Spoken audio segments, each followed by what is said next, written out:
আমি পবিত্র কোরআনে এটা পড়েছি যে আল্লাহ সব কিছু নিয়ন্ত্রণ করেন। তাহলে আমি যদি কোনো পাপ করি অথবা কোনো ভালো কাজ করি, আল্লাহ সেটাও নিয়ন্ত্রণ করছেন।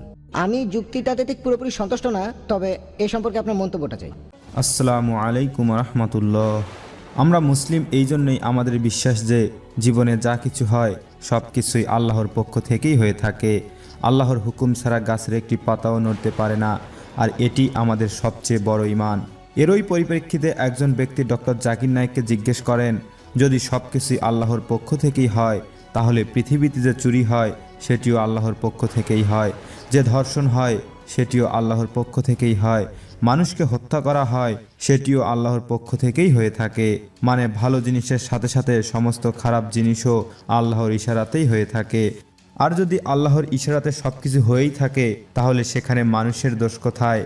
এর উত্তরে জাকির নায়েক এমন কথা বললেন যা আপনাকে একেবারে মুগ্ধ করে দেবে। আপনারা শুধুমাত্র আমাদের ভিডিও শেষ পর্যন্ত জুড়ে থাকুন।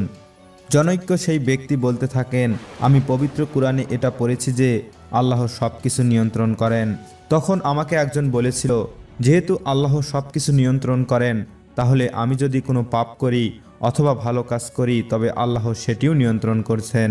আর আমি একজন মুসলিম নাকি অমুসলিম নাকি অন্য কোনো ধর্মের, আল্লাহ সেটাকেও নিয়ন্ত্রণ করছেন। এই সম্পর্কে আপনার মন্তব্য কি? তখন জাকির নায়েক কি উত্তর দিল দেখুন। তিনি বলেন, প্রিয় ভাই, আপনি যেটা জানতে চেয়েছেন সেটা হলো তাকদির সম্পর্কে, যে আমরা দুনিয়াতে যা করব তা আগে থেকেই লিখে রাখা হয়েছে। কিন্তু এটা এমন না আল্লাহ লিখে রেখেছেন বলেই এমনটা হয়েছে। এটা আপনাদের ভুল ধারণা। আসলে সত্যটা হলো এই যে আল্লাহ সব কিছু জানেন। তিনি বর্তমান ভবিষ্যৎ সব কিছুই জানেন। তার কাছে অজানা বলতে কিছুই নেই। আপনি এখন কি করবেন, কিভাবে চলবেন, ভবিষ্যতে কি করবেন তাও তিনি জানেন। এখন আপনার প্রশ্নে আসি।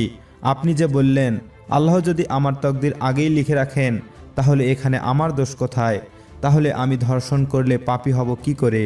কারণ আল্লাহ তো এটা আগেই লিখে রেখেছেন। তাহলে আপনাকে বলি শোনেন, আল্লাহ ভবিষ্যতে কি হবে তা সব জানেন। আপনি ভবিষ্যতে কি করবেন, ধর্ষণ করবেন নাকি চুরি করবেন, তা তিনি খুব ভালোভাবেই জানেন। তাই তিনি তা আগে থেকেই আপনার তকদিরে লিখে রেখেছেন। এমনটা নয় যে আল্লাহ লিখে রেখেছেন বিধায় এমনটা হয়েছে। আপনি এটা করবেন আল্লাহ তা জানতো, তাই তিনি আগে থেকেই লিখে রেখেছিলেন। আশা করি উত্তরটি পেয়েছেন।